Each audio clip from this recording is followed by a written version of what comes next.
नमस्कार विद्यार्थी मित्रांनो, मी डॉक्टर कमलवार.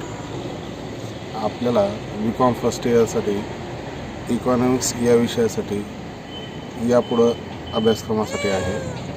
तर आपलं BCom first year business economics हा विषय साधारणतः 5 युनिटचा आहे.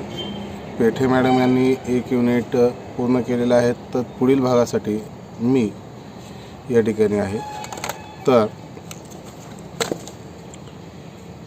सेकंड चॅप्टर डिमांड ॲनालिसिस हा आहे. डिमांड ॲनालिसिसमध्ये आपल्याला बघायचं भाग कन्सेप्ट ऑफ डिमांड, त्यानंतर लॉ ऑफ डिमांड, त्यानंतर electricity of demand, determination of electricity of demand, method of measurement of electricity of demand, त्यानंतर important of electricity of demand. हे इतके पॉईंट आपल्याला या चॅप्टरमध्ये कवर करायचे आहेत. तर आपण चॅप्टरची सुरुवात करण्या अगोदर नेमकं कन्सेप्ट ऑफ डिमांड काय, म्हणजे मागणी म्हणजे काय हे पाहू. तर माणसांना अनेक इच्छा असतात आणि त्या इच्छा पूर्ण करण्यासाठी साधारणतः आपण उपयुक्त वस्तूची मागणी करत असतो. आणि उपयुक्त वस्तूची मागणी करत असताना आपण ती मागणी करण्या अगोदर आपल्याला त्या वस्तूमागील इच्छा निर्माण व्हावी लागते.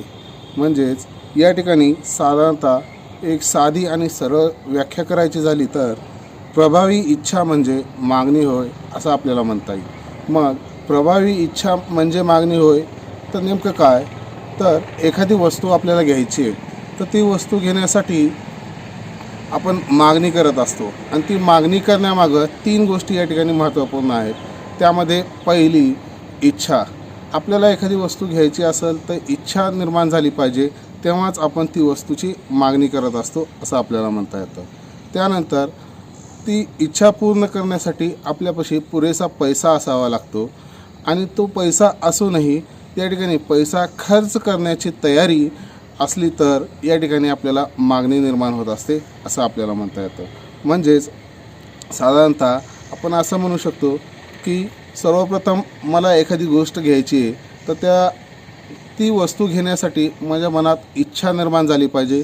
त्यासोबतच माझ्या खिशामध्ये इतका पुरेसा पैसा असला पाहिजे व तो पैसा खर्च करण्याची तयारी माझी असेल तर त्या वस्तूला किंवा त्या उत्पादनाला त्या ठिकाणी मागणी निर्माण होत असते असं आपल्याला म्हणता येतं. या पद्धतीनं प्रभावी इच्छा म्हणजे मागणी होय अशी एक साधी सरळ सोपी व्याख्या या ठिकाणी करण्यात आलेली आहे असं आपल्याला म्हणता येतं. त्यानंतर मागणीची व्याख्या बेन हॅम यांनी केलेली आहे.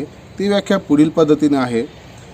वस्तूच्या मागणीमुळे वस्तूच्या अशा एका विशिष्ट परिणामाचा बोध होतो की जी वस्तू जी विशिष्ट किमतीला व विशिष्ट समयी ग्राहकांकडून खरेदी केली जाईल. मी पुन्हा एकदा वाचतोय. वस्तूच्या मागणीमुळे वस्तूच्या अशा एका विशिष्ट परिणामाला बोध होतो की जी विशिष्ट किमतीला व विशिष्ट समयी ग्राहकांकडून खरेदी केली जाईल. या पद्धतीने या ठिकाणी बेन हॅम यांनी ही व्याख्या करण्यात आलेली आहे. या व्याख्येवरून आपल्याला साधारणतः पुढील वैशिष्ट्ये आढळतात. त्यामध्ये पहिली, मागणी ही प्रभावी इच्छा आहे. त्यानंतर सेकंड नंबर, मागणी ही विशिष्ट किमतीशी संबंधित आहे. म्हणजे वरी व्याख्येला या ठिकाणी आपल्याला दिलेलं आहे, वस्तूच्या मागणीमुळे वस्तूच्या अशा एका विशिष्ट परिणामाचा बोध होतो की जी विशिष्ट किमतीला विशिष्ट समयी ग्राहकांकडून खरेदी केली जाईल. या पद्धतीने व्याख्या आहे. तर त्यामुळं विशिष्ट किमतीशी संबंधित आहेत, त्यासोबतच खरेदी करण्याच्या इच्छेशी संबंधित आहे, विशिष्ट किमतीवर अवलंबून आहे, त्यासोबतच विशिष्ट काळाशी संबंधित आहे. असं या व्याख्येवरून आपल्याला वैशिष्ट्य पाडता येतात असं आपल्याला म्हणता येतं. आता मागणीचं कोष्टक बघायचं आहे. मागणीचं कोष्टक म्हणजेच त्याला आपण तक्ता असं म्हणू. तर मागणीचे कोष्टक हे वेगवेगळ्या किमतीला वस्तूकरिता किंवा वेगवेगळ्या किमतीसाठी किती वस्तूच्या मागणी करतो यालाच मागणी कोष्टक असं म्हणण्यात आलेलं आहे. आता या मागणी कोष्टकाचे 2 मुख्य प्रकार पडतात. एक वैयक्तिक मागणीपत्रक आणि दुसरं या ठिकाणी बाजारी मागणीपत्रक. मग वैयक्तिक मागणीपत्रामध्ये आपण बघतोय या साईडला, तसा संत्र्याच्या किमती दिलेल्या आहेत ₹5, ₹6, ₹5, ₹5. तर वैयक्तिक मागणी पत्रकामध्ये 2 डझन, 2 डझन आणि 2 डझन, 3 डझन आणि 5 डझन या पद्धतीने आहे. त्यानंतर बाजारी मागणी पत्रक म्हणजे साधारणतः 2000 डझन, 3000 डझन आणि 5000 डझन या पद्धतीने हे मागणी कोष्टक आहे. वैयक्तिक मागणी पत्रक म्हणजे फक्त आणि फक्त मी मागणी केलेलं मागणी पत्रक किंवा तक्ता असा म्हणू. त्यानंतर बाजारी मागणी पत्रक म्हणजे अनेक लोकांनी या ठिकाणी एकत्र येऊन केलेली मागणी यांचं संपूर्ण एकत्रीकरण कुठं केलं जातं तर बाजारी मागणी पत्रकामध्ये केलं जातं असं आपल्याला म्हणता येतं. साधारणतः या पद्धतीनं हे मागणी म्हणजे काय, त्यानंतर मागणीची व्याख्या, त्या व्याख्येवरील वैशिष्ट्ये आणि मागणी कोष्टक हे आपण बघितलेलो आहोत. मग यापुढं आपल्याला पुढचा भाग बघायचा आहे मागणीचा नियम म्हणजे लॉ ऑफ डिमांड. आता साधारणतः आपण 11वीपासून मागणीचा नियम पाहतोय. तो साधारणतः म्हणतो की ज्या वस्तूच्या किमती वाढल्या असता मागणी कमी होते आणि किमती कमी झाल्या असता मागणी वाढते. हे साधारणतः जनरली आपल्याला अनुभवास मिळतं असं आपण म्हणू शकतो. म्हणून डॉक्टर अल्फ्रेड मार्शल यांनी हा मागणीचा नियम मांडलेला आहे. तो मागणीचा नियम या ठिकाणी या पद्धतीनं आहे. विशिष्ट परिस्थिती वस्तूची किंमत उतरली तर त्या वस्तूकरिता असणारी मागणी वाढते व किंमत वाढली असल्यास वस्तूकरिता असणारी मागणी कमी होते असं आपल्याला म्हणता येतं.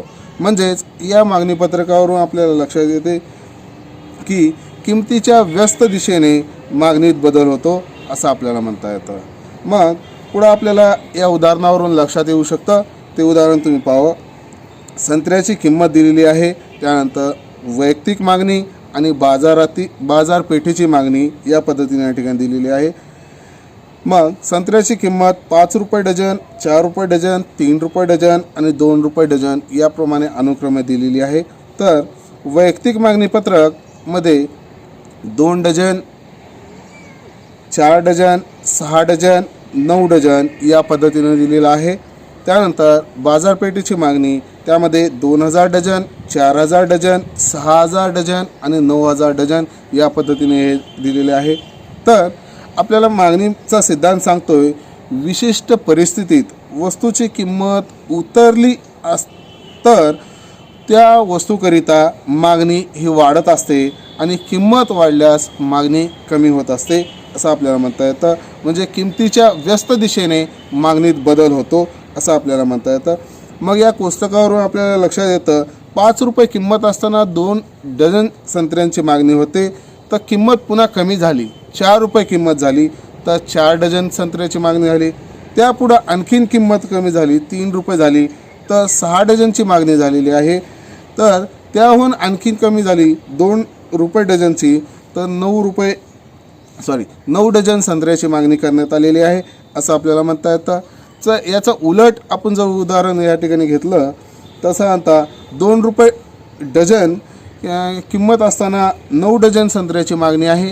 आता या ठिकाणी किंमत वाढली, समजा ₹3 डझन झाली तर त्यावेळेस 6 डझन संत्र्याची मागणी करण्यात आलेली आहे असं आपण म्हणू शकतो. त्यानंतर आणखीन किंमत वाढली, ₹4 डझन झाली तर 4 डझन संत्र्याची मागणी या ठिकाणी झालेली आहे असं आपल्याला म्हणता येतं. या पद्धतीने या ठिकाणी या मागणी पत्रकावरून आपल्याला स्पष्ट होतं असं म्हणता येईल. मग यापुढं आपल्याला आकृती बघायचं आहे. तर ती आकृती या अक्षावर संत्र्याची किंमत दिलेली आहे तर अक्षावर संत्र्याची मागणी दिलेली आहे असं आपल्याला म्हणता येतं. मग या ठिकाणी आपण या अक्षावर कडून या ठिकाणी किमती टाकतोय ₹1, ₹2, ₹3, ₹4 आणि ₹5. तर अक्षावर या ठिकाणी संत्र्यांची मागणी दिलेली आहे 2000 डझन, 4000 डझन, 6000 डझन आणि 8000 डझन या पद्धतीनं. तर पुन्हा हे बिंदू जोडून घेतले असता आपल्याला एक हा मागणी वक्र मिळतो. तो क, ख, ग, घ या पद्धतीनं आहे असं आपल्याला म्हणता येतं. या आकृतीवरून आपल्याला लक्षात येतं की आपला मागणी वक्र हा वरून खाली डावीकडून उजवीकडे उतरणारा मागणी वक्र आहे असं आपल्याला म्हणता येतं. या पद्धतीनं हे मागणी वक्र आहे. त्यासोबतच हा मागणी वक्र उतरता किंवा ऋणात्मक आकाराचा असतो. या पद्धतीनं हे या मागणी वक्राबद्दल सांगायचं. तर एखाद्या वेळेस MCQला पडू शकतं की मागणी वक्र हा कोणत्या दिशेने असतो, तर वरून खाली किंवा डावीकडून उजवीकडं उतरता मागणी वक्र असतो. त्यासोबतच मागणी वक्र हा ऋणात्मक आकाराचा असतो. त्यानंतर MCQमध्ये येऊ शकतं, मागणीचा सिद्धांत कोण मांडलेला आहे, अल्फ्रेड मार्शल यांनी किंवा डॉक्टर अल्फ्रेड मार्शल यांनी, या पद्धतीनं. त्यानंतर मागणी नियम अनुभवास येण्याची कारणं कोणकोणती आहेत ते आपल्याला बघायचं आहे. तर पहिलं सर्वात महत्त्वाचं कारण आहे ते अराहसी उपयोगिता नियम. आता अराहसी उपयोगिता नियम हा आपल्याला पुढील सेमिस्टरमध्ये या ठिकाणी साधारणतः हा नियमच आहे पूर्ण. आपण या ठिकाणी शॉर्टमध्ये बघतोय. अराहसी उपयोगिताचा नियम म्हणजे उपभोगात येणाऱ्या प्रत्येक पुढील नगापासून या ठिकाणी मिळणारी उपयोगिता ही घटत जात असते असं आपल्याला म्हणता येतं. तुम्ही 12वीला अभ्यासला असाल, या ठिकाणी अराहसी उपयोगिता नियम त्या ठिकाणी भाकरीचं उदाहरण दिलेलं आहे. म्हणजे साधारणतः मी एक भाकर खाल्ली असता मला अमुक एक उपयोगिता मिळाली, दुसरी भाकर खाल्ली असता पुन्हा त्यापेक्षाही कमी उपयोगिता मिळाली, तिसरी भाकर खाल्ली असता पुन्हा त्यापेक्षाही उपयोगिता कमी मिळाली, चौथी भाकर खाल्ली असता या ठिकाणी माझं पोट पूर्णतः भरून जाईल. या पद्धतीने या ठिकाणी अराहसी उपयोगिता नियम म्हणजे हा नियम काय सांगतो आपल्याला, तर साधारणतः उपभोगात येणाऱ्या प्रत्येक पुढील नगापासून मिळणारी उपयोगिता ही घटत जाते. या पद्धतीनं हा अराहसी नियम आहे. आणि या अराहसी नियमामुळंच या ठिकाणी मागणीचा नियम अनुभवास येतो. कारण उपयोग इतकीच किंवा या ठिकाणी उपयोगात इतकीच या ठिकाणी आपण काय म्हणतो किंमत या ठिकाणी मोजावयास तयार असतो. म्हणजे कोणताही ग्राहक किती किंमत द्यायला तयार असतो, तर आपल्या उपयोगिते इतकी या ठिकाणी किंमत द्यायला तयार असतो असं आपल्याला म्हणता येतं. आपण पुढील उदाहरणावरून बघू. या ठिकाणी संत्र्याची किंमत किंवा संत्र्याचे नग दिलेले आहेत. त्यानंतर सीमांत उपयोगिता आणि सीमांत उपयोगिता द्यावयाची या ठिकाणी रक्कम या ठिकाणी देण्यात आलेली आहे असं आपल्याला म्हणता येतं. संत्रे, एक संत्रा, दुसरा संत्रा, तिसरा संत्रा, चौथा संत्रा या ठिकाणी आपल्याला उपभोगात आणायचे आणि त्यापासून मिळणारी उपयोगिता या ठिकाणी सीमांत उपयोगिता दिलेली आहे. 40 मात्रा, 35 मात्रा, 30 मात्रा आणि 25 मात्रा. तर सीमांत उपयोगिता या ठिकाणी उपभोगण्यासाठी आपण किती पैसे देऊ शकतो, तर या ठिकाणी दिलेले आहे 40 पैसे, 35 पैसे, 30 पैसे आणि 25 पैसे अनुक्रमे. म्हणजे कोणताही उपभोक्ता सीमांत उपयोगिते इतकीच रक्कम या ठिकाणी द्यायला तयार होत असतो असं आपल्याला म्हणता येतो. म्हणून या ठिकाणी अराहसी उपयोगिताच्या नियमावरून मागणी नियम या ठिकाणी निदर्शनास येतो असं आपल्याला म्हणता येतं. म्हणजे या कोष्टकावरून आपल्याला काय गृहीत धरलेलं आहे ते बघू. आता या ठिकाणी या कोष्टकावरून लक्षात येतं की 1 मात्रा बरोबर 1 पैसे या ठिकाणी हे गृहीत धरलेलं आहे.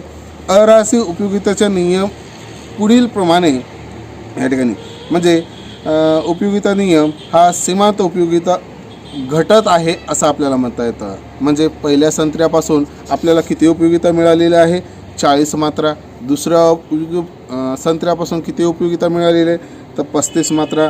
तिसऱ्या उपयोगितेपासून किती मिळालेले आहे, 30 मात्रा. त्यानंतर किती चौथ्या संत्र्यापासून किती मिळालेले, 25 मात्रा. या पद्धतीने या ठिकाणी आहे असं आपल्याला म्हणता येतं. मग त्या सीमांत उपयोगिताला द्यावायचा पैसा देखील या ठिकाणी ग्राहक अनुक्रमे घट करत असतो असं आपल्याला म्हणता येतं. म्हणजे या ठिकाणी जेवढी सीमांत उपयोगिता आहे तेवढ्याच किमती या ठिकाणी उपभोक्ता द्यायला तयार होत असतो असं आपल्याला म्हणता येतो. म्हणून या कोष्टकावरून आपल्याला लक्षात येते की उपभोक्ता सीमांत उपयोगिता व किंमत समान ठेवण्याचा प्रयत्न करत असतो असं आपल्याला म्हणता येतं. या पद्धतीनं हे पहिला मुद्दा आहे. त्यानंतर दुसरा मुद्दा आहे विविध उपयोगाचे तत्त्व किंवा विविध उपयोगाचे तत्त्व असं आपण म्हणू शकतो. मग विविध उपयोगाच्या तत्वामध्ये या ठिकाणी एखादी वस्तू ही विविध उपयोगी असते असं आपल्याला म्हणता येतं. म्हणजे त्याचे अनेक उपयोग होऊ शकतात आणि त्यामुळं या ठिकाणी साधारणतः आपण त्या वस्तूची मागणी ही करत असतो असं आपल्याला म्हणता येतं. साधारणतः समजा एखादी विविध उपयोगी वस्तू आहे. आता त्या वस्तूच्या किमती जर वाढल्या तर त्यावेळेस त्याची मागणी घटत असते. हा आपला मागणी नियम सांगतोय. तर त्यावेळेस आपण म्हणू शकतो की त्याचे विविध उपयोग असताना आपण जे महत्त्वाचा उपयोग आहे त्यालाच या ठिकाणी आपण तेच पूर्ण करण्याचा प्रयत्न करत असतो असं आपल्याला म्हणता येतं. फॉर एक्झाम्पल वीज ही विविध उपयोगी वस्तू आहेत. त्यावर आपण अनेक उपकरणं चालवत असतो असं आपल्याला म्हणता येईल. त्यामध्ये इस्त्री आहे, आयरन, त्यानंतर आहे टी व्ही, फ्रीज, त्यानंतर बल्ब वगैरे वगैरे. आता समजा विजेचे दर वाढले तर त्यावेळेस आपण काय करू, जे आवश्यक आहे आपल्याला त्यावेळेस तेवढंच त्याचा उपयोग घेऊ आणि त्यानंतर आपण स्विच ऑफ करून टाकू असं आपल्याला म्हणता येतं. म्हणजे विविध उपयोगी वस्तू असेल तर त्यावेळेस आपल्याला मागणी नियम या ठिकाणी अनुभवास येतो असं आपल्याला म्हणता येतं. समजा तेच विजेचे दर कमी जर झाले तर तसं आता आपण प्रत्येक गोष्टीसाठी या ठिकाणी वीज वापरू असं आपल्याला म्हणता येतं. म्हणजे फॉर एक्झाम्पल या ठिकाणी घरीच इस्त्री वगैरे किंवा प्रेस वगैरे करू आपण, टी व्ही सतत चालू ठेवू, त्यानंतर साधारणतः म्हणू शकतो की वेगवेगळे उपकरणं या ठिकाणी उपभोगात आणू असं आपल्याला म्हणता येतं. त्यानंतर गरजेची तीव्रता या ठिकाणी सर्व लोकांच्या सारख्या नसतात. म्हणजे एखाद्या व्यक्तीला एखादी वस्तू ही जास्त गरजेची असते तर एखाद्याला ती गरजेची नसते किंवा कमी गरजेची असते असं आपण म्हणतो. मग गरजेची तीव्रता ज्या व्यक्तीकडे जास्त आहे तो जास्त किंमत द्यावयास तयार असतो असं आपल्याला म्हणता येतं. आणि म्हणून या ठिकाणी आपल्याला मागणी नियम अनुभवास येतो की वस्तूची किंमत वाढली असता मागणी कमी होते असं आपल्याला म्हणता येतं. म्हणजेच फॉर एक्झाम्पल समजा एखाद्या व्यक्तीला मद्यपान करायची इच्छा आहे तीव्र, तर त्यावेळेस तो वाढीव किमतीला देखील या ठिकाणी मागणी ही जास्तीची करत असतो. आणि एखादी मद्यपान करते पण त्याला तितकीशी गरज तीव्र नसेल तर त्यावेळेस तो जास्त किमतीला ती वस्तू या ठिकाणी खरेदी करणार नाही. आणि म्हणून आपल्याला या ठिकाणी मागणीचा नियम या ठिकाणी अनुभवास येतो असं आपल्याला म्हणता येतं. त्यानंतर आहे उत्पन्नातील विषमता म्हणजे श्रीमंत लोकांकडे या ठिकाणी श्रीमंती आणि गरिबी असं आपण म्हणू शकतो. मग साधारणतः श्रीमंत लोक ही जास्त किंमत द्यावयास तयार असतात तर गरीब लोक ही कमी किंमत द्यावयास तयार असतात.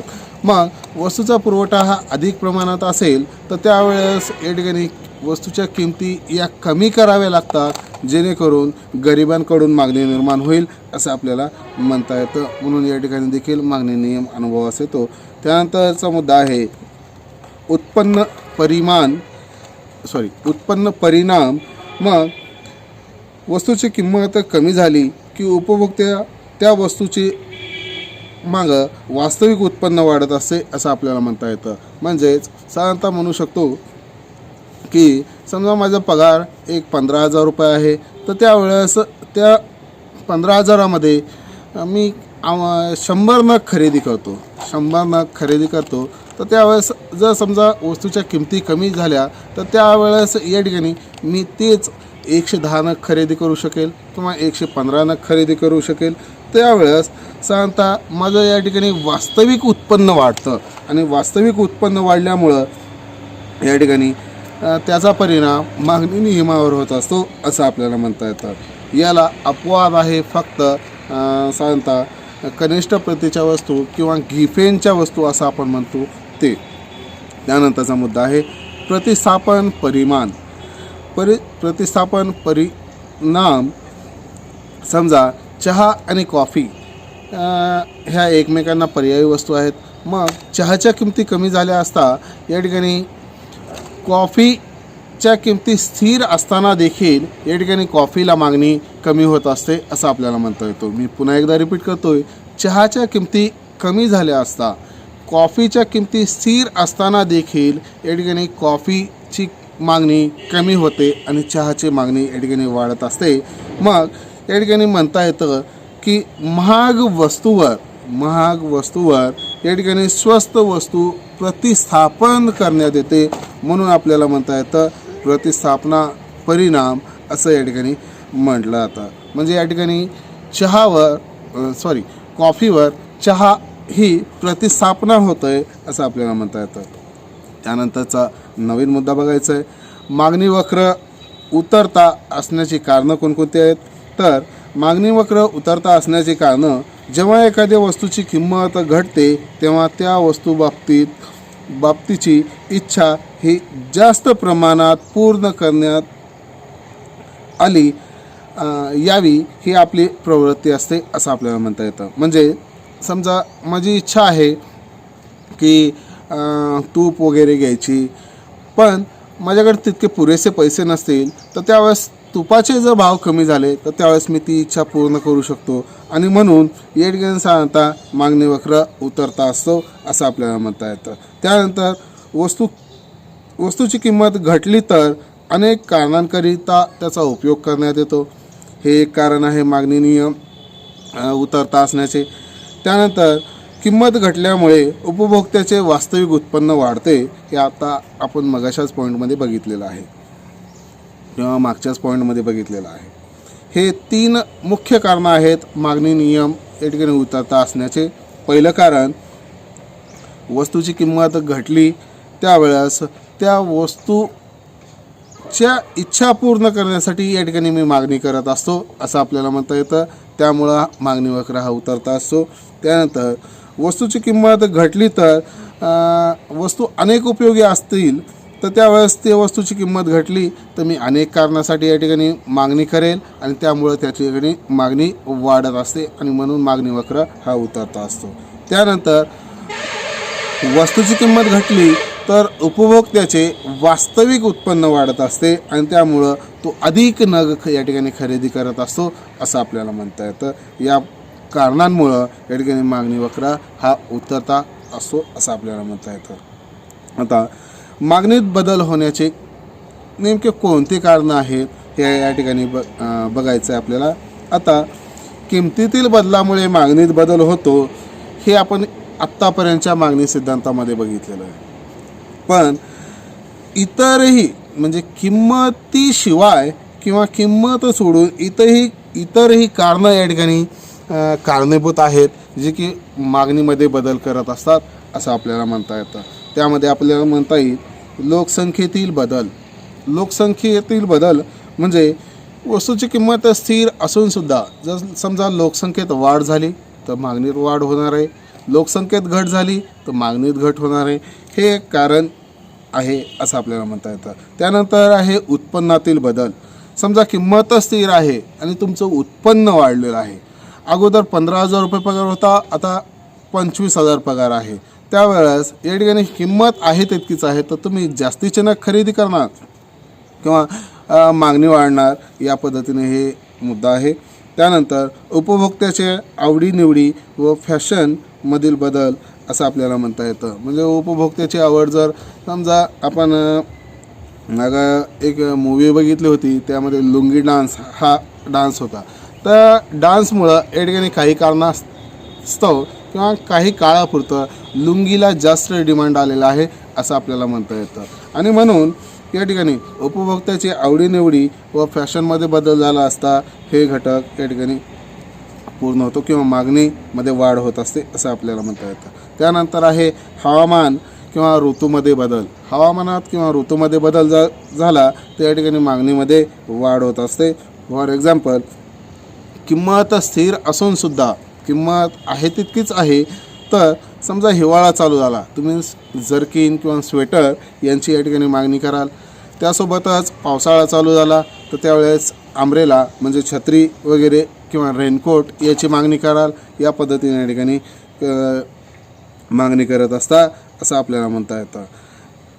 त्यानंतर आहे सामाजिक चालीरीतीत बदल. सामाजिक चालीरीतीत बदल जर होत असेल तर या ठिकाणी तुमच्या मागणीमध्ये बदल होत असतो त्या पद्धतीनं. म्हणजे आता कुठं समजा एखादी सामाजिक चालीरीती पडत आहे की सोयरेकपण किंवा पाहुणे वगैरे आले तर आपण दस्ती टोपी करत असतो. आता हे दस्ती टोपी जर चालीरीती बनत असतील त्या ठिकाणी त्या टोपीला मागणी ही वाढतच जाणार असं आपल्याला म्हणता येतं. त्यानंतर उपयोगितेतील बदल म्हणजे वस्तूची उपयोगितेत बदल होणं. म्हणजे साधारणतः म्हणू शकतो की आपण दुधाचा उपयोग हे जनरली आपण चहा वगैरे करणं किंवा दूध वगैरे पिणं यासाठी करत असतो. आता उपयोगितेत बदल करणं म्हणजे समजा कोजागिरी पौर्णिमा आहे, त्या दिवशी या ठिकाणी साधारणतः आपण दुधाचा उपयोग आवर्जून करत असतो. म्हणजे त्या ठिकाणी उपयोगितेत बदल झाला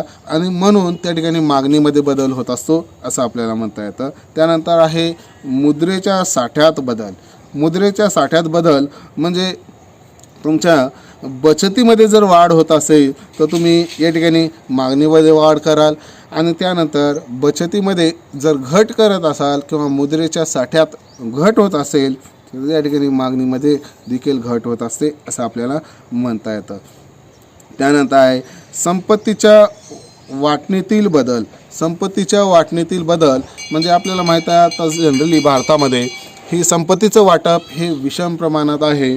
म्हणजे श्रीमंत लोक हे श्रीमंतच आहेत आणि गरीब लोक हे गरीबच आहे. आता या संपत्तीच्या वाटणीत बदल जर झाला म्हणजे सर्वांना सारख्याच पद्धतीने या ठिकाणी जर संपत्ती दिली तर या ठिकाणी साधारणतः मागणीत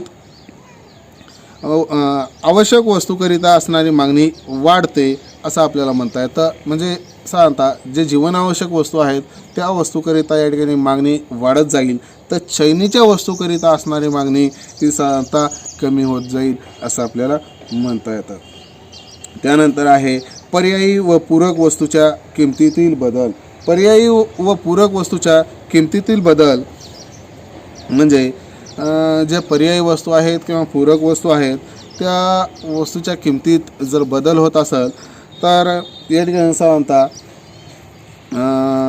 आपण या अगोदर उदाहरण घेतलेलं आहे चहा आणि कॉफीचं. आपण या ठिकाणी साखर आणि गुळाचं घेऊ. जर साखरेचे भाव कमी होत असताना गुळाचे भाव स्थिर असताना देखील गुळाला या ठिकाणी मागणी कमी होत असते आणि साखरेला या ठिकाणी मागणी वाढत असते असं आपल्याला म्हणता येतं. त्यानंतर आहे जाहिरात व विक्री व्यय. जर समजा एखाद्या वस्तूची जाहिरात आणि विक्री व्यय हा वाढलेला असेल तर त्यावेळेस त्या वाढीव किमतीलाही त्या वस्तू जास्तीच्या विकल्या जातात असं आपल्याला म्हणता येतं. साधारणतः म्हणू शकतो की आपण लक्स साबणची जाहिरात आपल्याला कंटिन्यू पाहायला मिळते आणि त्यामुळं या ठिकाणी साधारणतः ती साबण घेण्यासाठी हे वाढीव किमतीला देखील किंवा त्या वस्तूच्या किमती कमी झाल्या की मागणी वाढत असते आणि किमती वाढल्या तर मागणी घट होत असते. कारण ती साबण आपण घेण्यासाठी गेलो तर जनरली कोणतं साबण मागतो, हां चला लक्स साबण द्या, या पद्धतीनं हा मुद्दा आहे. त्यानंतर भविष्यकालीन किंमत एखाद्या वस्तूच्या बाबतीत जर भविष्यकालीन अंदाज जर निर्माण झाला समजा मला माहिती झालं आहे की सोन्याचे भाव या ठिकाणी वाढणार आहे तर त्यावेळेस मी काय करेल, माझे आहे तेवढी या ठिकाणी बचत म्हणा किंवा माझे आहे तेवढे पैसे मी कशामध्ये गुंतवेल तर सोन्यामध्ये गुंतवेल आणि नंतर या ठिकाणी साधारणतः ती वस्तू जास्तीत जास्त खरेदी करण्याचा प्रयत्न करेल असं आपल्याला म्हणता येतं. म्हणून हे मुद्दे या ठिकाणी कन्सिडर आहेत असं आपल्याला म्हणता येतं. मागणीत बदल होण्याचे कारण किमतीशिवाय कोणकोणते आहेत तर या ठिकाणी लोकसंख्येत बदल झाला तर मागणीत त्या पद्धतीनंच बदल होत असतो. उत्पन्नात बदल हा एक घटक आहे. उपभोक्त्याच्या आवडीनिवडी व फॅशनमध्ये बदल, हवामानात किंवा ऋतूत बदल झाला असेल, सामाजिक चालीरीतीत बदल झाला असेल, त्यानंतर उपयोगितेतील बदल झाला असेल, मुद्रेच्या साठ्यात बदल होत असेल, त्यानंतर संपत्तीच्या वाटणीतील बदल, त्यानंतर पर्यायी व पूरक वस्तूच्या किमतीतील बदल, त्यानंतर आहे जाहिरात व विक्री व्यय आणि भविष्यकालीन किमतीचा अंदाज. हे 11 मुद्दे या ठिकाणी आपण बघितलेले आहेत. आता हा सिद्धांताचा शेवटचा भाग मागणी नियमाचे अपवाद. मागणी नियमाचे अपवाद कोणकोणते आहेत? त्यामध्ये गिफेनचा विरोधाभास. गिफेनचा विरोधाभास, मग गिफेनचा विरोधाभास काय सांगतोय तर वस्तूची किंमत कमी झाली असता मागणीमध्ये वाढ होण्याऐवजी या ठिकाणी घट होते आणि वस्तूची किंमत वाढली असता त्या वस्तूच्या मागणीमध्ये घट होण्याऐवजी या ठिकाणी मागणीत वाढ होते. या पद्धतीनं हा गिफेनचा विरोधाभास या ठिकाणी दिसून येतो. म्हणजे या ठिकाणी उदाहरण घेतलेलं आहे इंग्लंडमध्ये. इंग्लंडमधील अर्थशास्त्र रॉबर्ट गिफेन यांना एक अनुभवास गोष्ट आली की इंग्लंडचं साधारणतः प्राथमिक अन्न कोणतं आहे, तर त्या ठिकाणी म्हणू शकतो की ब्रेड हे प्राथमिक अन्न आहे. आता ब्रेडच्या किमती या जर समजा कमी झाल्या तर त्यावेळेस तिथली लोक काय करू लागले की प्राथमिक अन्न ब्रेड आहे, पण त्यांचं जे उत्पन्न आहे त्यानुसार या ठिकाणी ते साधारणतः ब्रेडच्या किमती कमी झाल्या तर त्याची मागणी कमी करून इतर जे कनिष्ठ प्रकारच्या वस्तू आहेत किंवा म्हणू शकतो की इतर ज्या वस्तू आहेत त्या वस्तू या ठिकाणी खरेदी करण्याचा प्रयत्न करत होते. फॉर एक्झाम्पल दूध घेणं, अंडी घेणं, हे इतर गोष्टी या ठिकाणी ते खरेदी करत होते. आणि जर समजा ब्रेडचे भाव वाढले तर त्यावेळेस दूध अंडी ही खरेदी न करता ब्रेड खरेदी करायची. म्हणजे या ठिकाणी विरोधाभास दिसून येत होता असं आपल्याला म्हणता येतं. आणि त्यानंतर आहे मागणीच्या नियमाचा अपवाद, प्रतिष्ठेच्या वस्तू. आता हिरे मोती किंवा अलंकार जे आहेत, सोनं चांदी हिरे मोती म्हणू शकतो आपण, ह्या प्रतिष्ठेच्या वस्तू आहेत. या वस्तूच्या जर किमती कमी झाल्या तर त्यामध्ये प्रतिष्ठा राहील का? नाही राहणार. आणि त्यामुळं या ठिकाणी त्याची मागणी ही कमी होत असते असं आपल्याला म्हणता येतं किंवा असं अनुभवास येतं. आणि जेवढ्या जास्त या वस्तूच्या किमती होतील तेवढी या ठिकाणी प्रतिष्ठा वाढेल आणि त्यामुळं त्या ठिकाणी लोक ती वस्तू खरेदी करण्याचा प्रयत्न करत असतं असं आपल्याला म्हणता येतं. त्यानंतर आहे भ्रामक कल्पना. म्हणजे एखाद्या वस्तूची कल्पनाविषयी आपण अगोदरच मांडून ठेवणं. भ्रामक कल्पना म्हणजे वस्तूची किंमत ही जास्त असली की त्याचा दर्जा देखील जास्त असतो आणि वस्तूची किंमत कमी असेल तर त्याचा दर्जा देखील या ठिकाणी कमी असतो. असे आपले एक भ्रामक कल्पना, ह्या कल्पना देखील या ठिकाणी मागणी नियमाचा अपवाद आहे असं आपल्याला म्हणता येतं. या पद्धतीनं हा मागणी सिद्धांत या ठिकाणी संपलेला आहे.